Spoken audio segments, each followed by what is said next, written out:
which is the media economics. The unit 2 of your media management syllabus is media economics. So in that, today's session is media structure, features of media economics, types of market systems, and media market. These are all the topics that we are going to cover today. So in media economics, what is the role of economics in media? Because as we have seen in the last class, media has become a business. When it has become a business, it has entered into the market. When it has entered into the market, when the concept of mass manufacturing comes in, when it becomes the mass manufacturing or mass production thing, because of reaching to many people, invading, exploring into the new lands and new routes. Okay, now I am tracing back the history of the marketing and the business, how it has come. Okay, so likewise it has become a business and it has become a market. So if these market and business involves economics, and media is being an business entity, the media also involved with some economics. What we are going to see in our media management module paper is basic ideas and basic concepts in media economics. In that, the first topic for today is media structure, different media, how media is structured. As you all know, print media, electronic media, and what are the different features of media economics. Economics involved in many fields, and when it comes to media, what are the features or distinctive features? And types of market systems. What are the different types of, when it becomes a market, then we have to compare the media with the market and different types of market system and what is media market. So this class will be an introductory session for all these topics that I have mentioned here. After completion of the session, you learn about media structure and its various economic scenarios and the distinctive features of media economics, various types of market systems, and what is media market? Just an idea. Topic of today, media economics and media as a structure and system. So this particular topic provides an overview of the main features of media economics and the typical system of regulation. Regulation is that is in the part of governance, how it can be governed in terms of economic governance. Okay, there are some governance it's related to the policy, it's related to the broadcasting and all. Here what we are going to see is the governance. Media economics and system of regulation show distinctive features, and this is not the case for any enterprises or organization or institution. As I said, economics involved in many organizations or many entities or many institutions, and that is not the case for media, because media has its own distinctive features in economics. That's why we have to see what are those distinctive features related to media and system of regulation, that is governance, which is compared with the other industry sectors and other institutional areas. Why this is distinct from other organization or other institute? What is the difference? The key to the differences in both the cases, even in governance as well as in economics, is the key difference is the dual character of media. What is the dual character of media? Media being both a commercial enterprise and a key element in the political, cultural, and social life to society. So there is a dual character of media. It's a commercial enterprise as an organization, as an institution, as a firm. It is a commercial enterprise, and The other side of character of media is it's one of the main element in the political, cultural, and social life of the society. They cannot be left entirely to the marketplace or closely be regulated. So that's why the governance comes, because we cannot leave this media entire to the marketplace for such other organizations, or we can't closely regulate because of its nature, that is dual character, commercial as well as social entity. So neither media forms nor governments have a free hand to imply the policy. Mass media can be regulated in marginal or indirect ways by governments. It cannot be closely regulated medium. It can be regulated in marginal or indirect ways only by the government, as what we have seen in the television production. Various committees and various policies developed by different governments and various committees appointed by the government has recommended their what you say, the policy guidelines in terms of operating.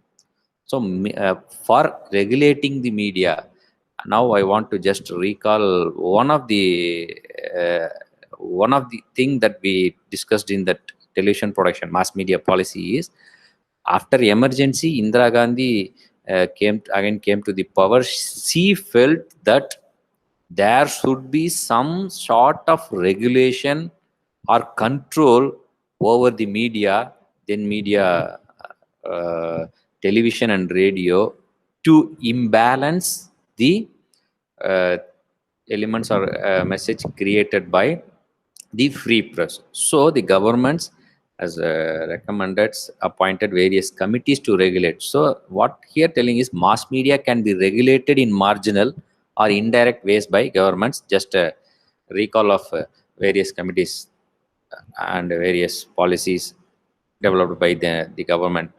The forms of governance are extremely varied. Here governance means regulation.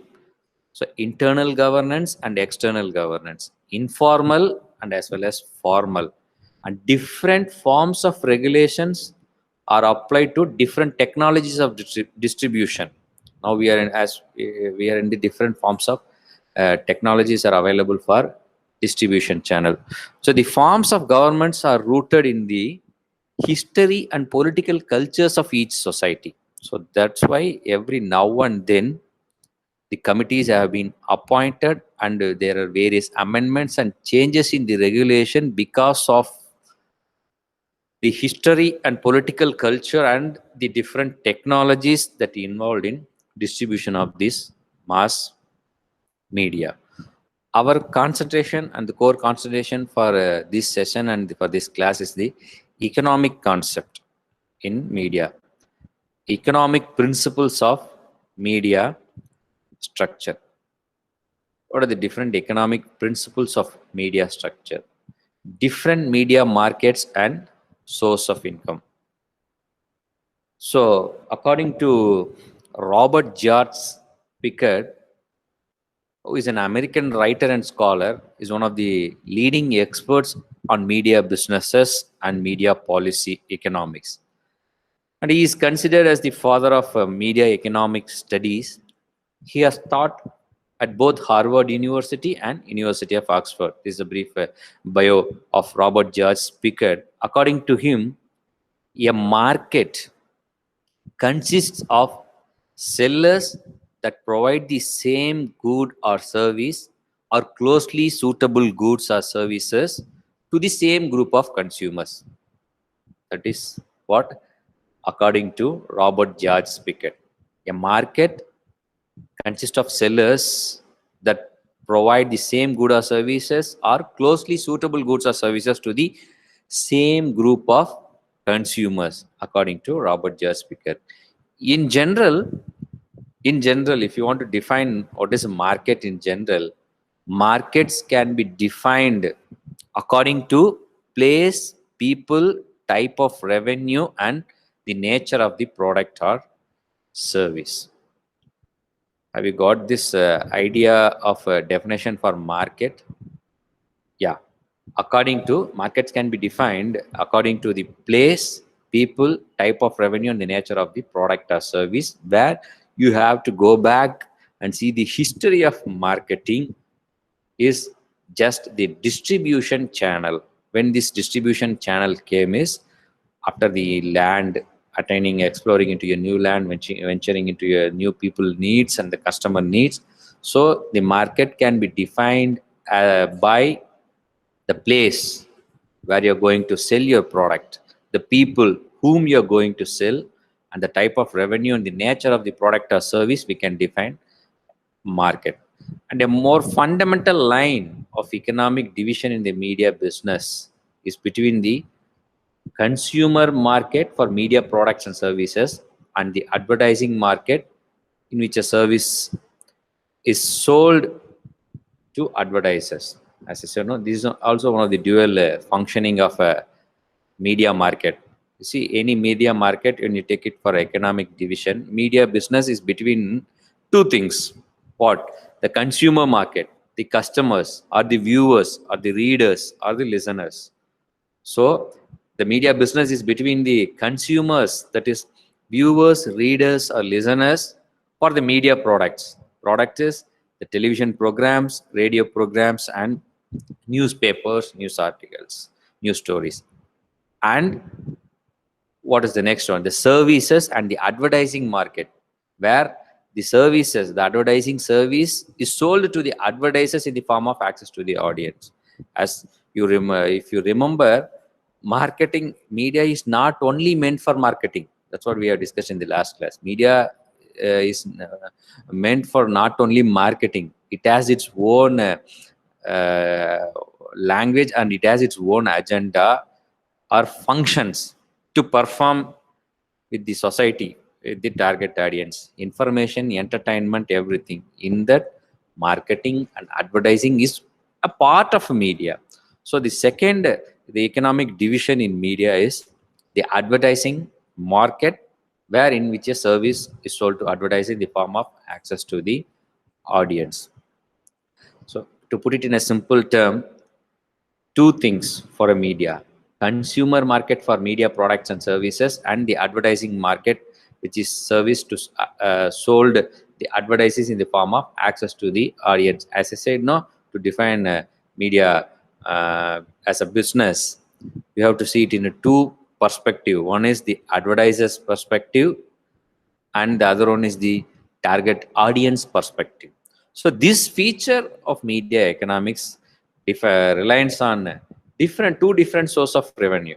There are two different source of revenue for any media. One is from the consumer, the viewers, if it is television, readers, and the other source of revenue is from the advertisers. So the features of media economics reliance on these two different sources. One can note within the consumer market, there is another division. If you take a consumer market, the market is between the one-off product. They used to say as one-off product like books, tapes, videos, and newspapers, which is sold directly to consumers. Newspapers sold to consumers, and that for continuous media like cable. Okay, yeah, I want to mention here is the one-off product: book, tape, video, and newspaper. Why they are known as a one-off product? No, one-time selling product. It is not like the internet, new medium, or the television broadcasting. So video tapes or videos, books are the one-off product. In fact, there are other source of incomes beside these two mentioned.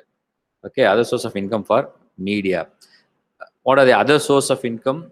It includes sponsorship, product placement, and public relation activities also. So this is the main concept of the economic principles of media structure being a dual. It's not like it's a dual medium to serve both the content to the, as Ramakrishna mentioned, the content to the audience, and the what you say, the functions to the advertisers who want to do. And the second feature for a principle of media structure is advertising versus consumer revenue. The difference between the two main source of revenue is direct product sales and advertising. It's an important tool for comparative analysis and for explaining the media features and trends. The distinction between these media types, some media are rather unsuitable for advertising. So, as I mentioned, that one-off media, videotapes, books, I said it as one-off media. No, they are sometimes it won't be suitable for, unsuitable for advertising, while others can operate in the markets like television, radio, newspapers, magazines, and internet. There are some advertising revenue only media with no consumer revenue. For instance, you heard about some free newspapers, promotional magazines, and there are few television channels which are open free channels. Those channels are considered to be the advertising revenue only media. So those channels run only on the advertisers advertising revenue and with not with the consumer revenue. As I mentioned, free newspapers, magazine, promotional magazines, and few television channels are there. Advertising based media are accessed according to the number and type of consumers. I said no, advertising based media are accessed according to the number and type of consumers, who they are, where they live, reached by particular messages, circulation, readership, and reach or ratings. Okay, when we are concluding at the end of this session, no, you will be knowing the answer for these questions. Will give you the definition for marketing and as well as media marketing, who they are, where they live.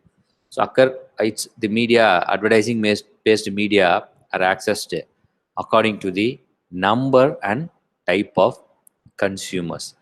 The market performance of media content that is paid for directly by consumers is assessed by the income received from the sales and subscription to services. So that is the other aspect of media, the consumer revenue. So advertising versus the consumer revenue, these two things are the implications in media market. Ratings of satisfaction and popularity may be relevant to both markets, but they won't count for relatively more in the consumer income in the market. It is not like the channel which is having more subscribers or more viewers will end up in the result to give more advertising. So that is one of the implication where you have to look into the advertising versus the consumer revenue in media market. Performance in one market can affect the performance in another where a medium operates in both. For instance, an increase in newspaper sales, that is producing more consumer revenue, can lead to higher advertising rates, provided that increase does not lead to lower than average level of the socio-economic composition of the population, with a reverse effect on an unit advertising rates. What they're trying to tell is, increase in newspaper sales will increase in higher advertising rates. As for television, depending on the TRP, they are calculating, and for newspapers, the readership. It is also clear that difference of revenue base can lead to different kinds of opportunity and also vulnerability to wider economic circumstances. So that is why it is very important to look into this media economics in a media organization.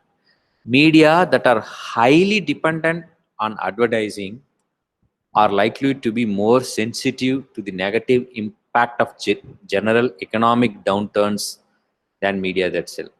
So for usually the low cost products selling to the individual consumers, different media markets and source of income for media, and the implications in the advertising and consumer revenue. So these things are important to note down for a media in an economics perspective, or if you want to see the functions of economics in media. Going to next, the distinctive features of media economics. So let's just understand some typical features of economics of media, which distinguish them from other kinds of business. So what are the distinctive features of economics of media, which distinguish from the other kinds of business?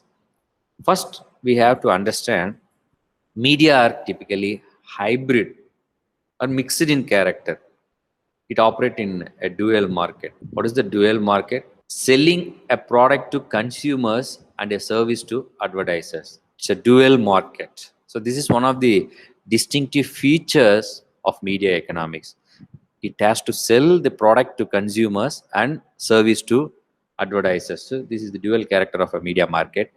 They are extremely diversified in terms of the type of product they sold and the range of technologies and organizational means of distribution. The type of product is for the consumers, that is the viewers or readers, users, and the technology and organizational means for distribution is for service to the advertisers. Secondly, media cost structures. The media cost structures are characterized by high labor incentives and high fixed costs. Although both dependencies are diminishing as a result of technological change and media expansion. Because of media expansion and technological change, technological development, these things are changing.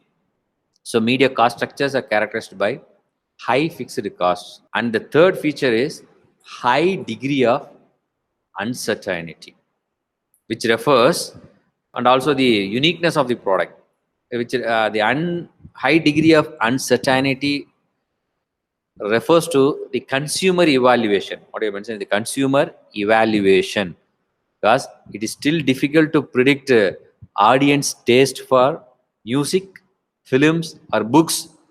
However, much manipulation through publicity is tried. That's how, that's where the scope of market research comes in, because one of the feature of media is it has a high degree of uncertainty, and that is, it is very difficult to predict the audience taste for music, films. Before for example, for instance, before corona, the viewing or media using habits was totally different. So it is difficult to predict audience taste for media usage. What I mentioned is the music, films, or books. It's very difficult to know the taste of people. So here comes the scope of doing market research, knowing the two things to do market research. One is to know the effectiveness or the impact of the message or the advertising that you broadcasted on the your media. There is one aspect of knowing with market research. The other thing is to know the pulse of the audience or the customer or consumer and what they expect, not only from the product and the message from media. So fourth, the next feature is standardization. Many media products can be easily differentiated on a day-to-day basis and can rarely be repeatedly sold in exactly same form. Standardization is one of the important feature which works in a media product, because media organization and the product has a unique feature of having the creative characteristics. We can standardize the media products, which can be easily differentiated on a day-to-day basis, basing on receiving the pulse or the audience or viewers perspective. Next feature is media seem has a tendency of concentration. So this is one of the important feature for media when compared to any other business. This may happen because of the advantages of monopoly control of advertising markets are so evident. And the next media feature is hard to enter without large capital resources. This is also one of the important feature of media economics, It's very hard to enter without large capital resources. Many media businesses, at least those involving distribution, are unusually have to face this stage mainly because of high fixed cost and high launch costs for any media. One cannot hope to start up a significant newspaper or a television channel in a small way. It is not possible. Although there are niche markets are available, as you can see the regional newspapers. If you want to launch up a new product or a new newspaper or a new television channel, you can't start it in a small way. Media are differently simply because they are affected by public interest. This is not the case for any other business or any other business products. So thus they are not just any other business, tend to be burdened with a considerable responsibility because it's an affected by public interest. While the production and manufacturing oriented business focuses on production and tries to sell products, but media is affected by the public interest. The customer oriented business focus on the need of the customer and produces accordingly by only aware of the marketability of the services or the products sold. So these are the features, or what we can say the distinctive features of media economics, which is not just like in any other business. Media are hybrid in respect of markets, product, and technology. Media have high fixed costs. It involves creativity and uncertainty. As I said, no, the standardization. It involves creativity and uncertainty. Uncertainty is one of the feature. Products can be multiple used and recycled. The media products can be multiply used. Media tend naturally to concentration. Media business is difficult to enter because of high fixed cost and high launch costs. Media are not just any other business because of the public interest aspects. Like any other business, a manufacturing business focus on the production and selling. Customer service business focus on service oriented aspects, but media is not like that. So because it is affected by the public interest, so this one of the distinctive feature to be considered for media. So for what we have seen is the role of economics in media and media market. Now we will move to the next types of market system. Before entering into media market, we will see the general market systems. In market economies, there are variety of different market systems that exist depending on the industry and the companies within that industry. So the 5 major market system types are listed out here. Perfect competition, monopoly, oligopoly, monopolistic competition, and monopsony. So there's a 5 major market system types. So let me see one by one. Perfect competition with infinite buyers and sellers. Perfect competition is a market system characterized by many different buyers and sellers. The classical theoretical definition for this perfect competition is there are an infinite number of buyers and sellers. With so many market players, it is impossible for any one participant from buyer or seller to alter the prevailing price in the market. If they attempt to do so, buyers and sellers have infinite alternatives to pursue. So this is the perfect competition market. Infinite buyers and infinite sellers. No a single participant from a buyer or the seller's side can alter the prevailing price in the market, because if they try to do so, they have the buyers also have the alternatives to pursue, that is for the sellers, and even the sellers have infinite alternatives to pursue. If a buyer wants to change some price prevailing price in the market, the sellers have the infinite options to pursue because there are infinite buyers playing in the market. And if a sellers want to change their product or change their line, buyers have the alternative way to reach the sellers. So that is what they call it as the perfect competition market with infinite buyers and sellers. And the second one is the monopoly. Only one producer with one producer. A monopoly is the exact opposite form of market system as perfect competition. In a pure monopoly, there is only one producer of a particular good or service and generally no regional substitute. So what will happen in such a market system? The monopolist is able to charge whatever price they wish due to the absence of competition. But their overall revenue will be limited by the ability of willingness of customers to pay their price.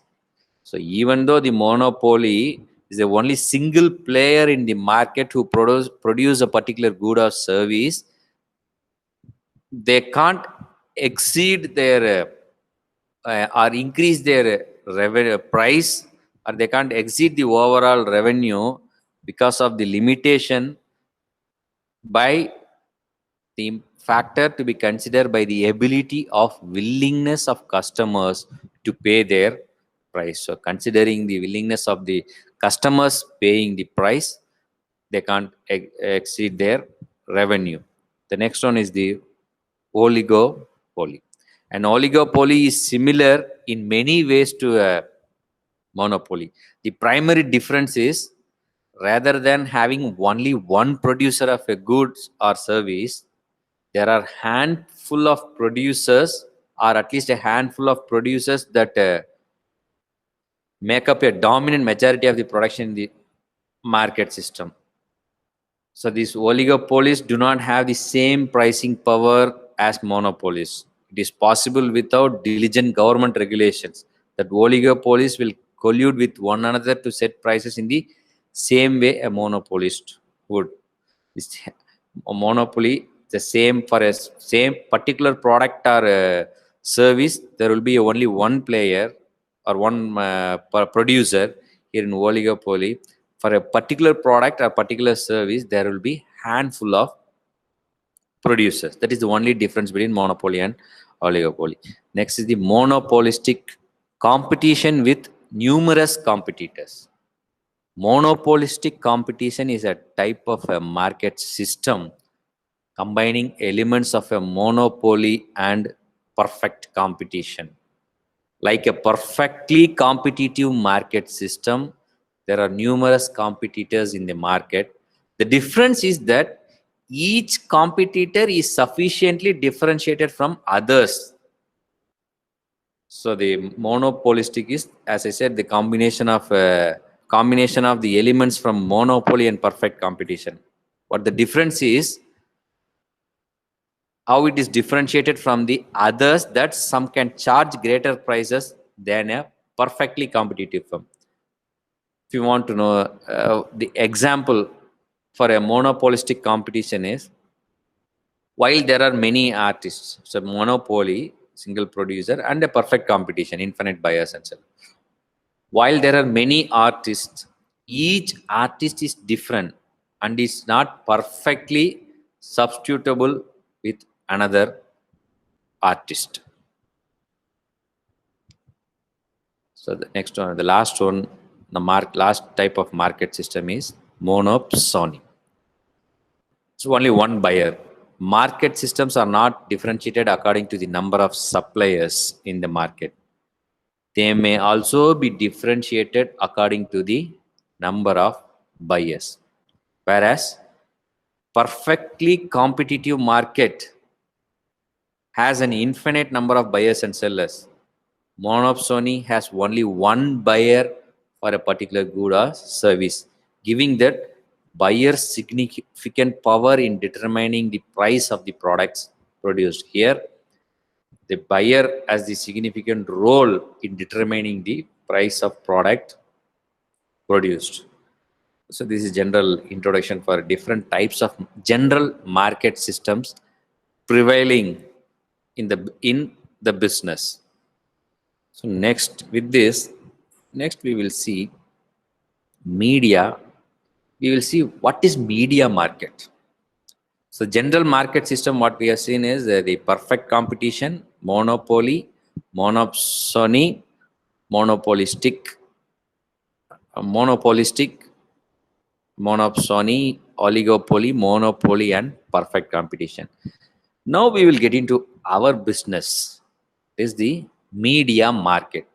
How this media market can be categorized by the area of dominant influence. And what do you mean by media market? An area or group of people where everyone receives the same message from the television programs or reads the same newspaper.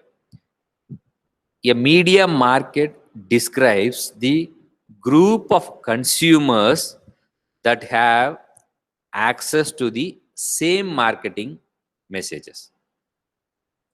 Group of consumers that have access to the same marketing messages.